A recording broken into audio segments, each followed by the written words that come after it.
Jo vetëm pagat në administratën publike apo pensionet janë të pamjaftueshme për të përballuar jetesën, por edhe pagat në sektorin privat. Edmond Manjani nga fshati Homesh prej vitesh punon në sektorin privat për të siguruar të ardhura ekonomike për familjen e tij.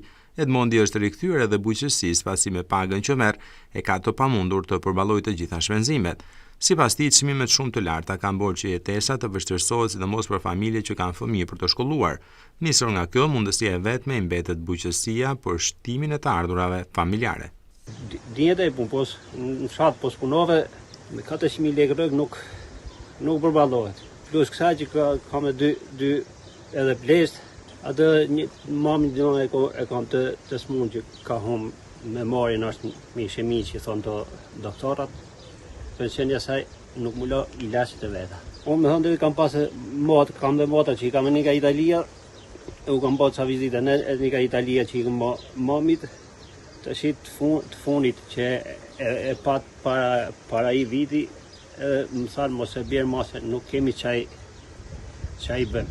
Shkëshëm, kam qenë në Tiranë para ka të në 7, 8 o 10 vjetë, kam pas gruan për t'i bërë një lloj operimi, ka shku 3.000 euro në Tiranë. Jam i detyruar me i bë me përballo jetesën, një për një.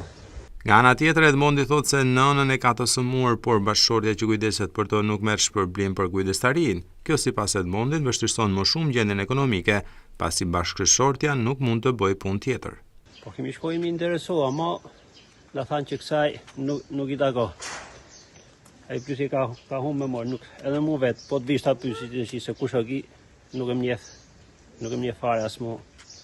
Zdi ka shkëj, dhe përsa pa tjetër, po si vone përsa për mrapa sajs nuk e komando do të vetën. Nuk është një gjendje në më gjithë ta komandoj. Ka humbë me morë komplet.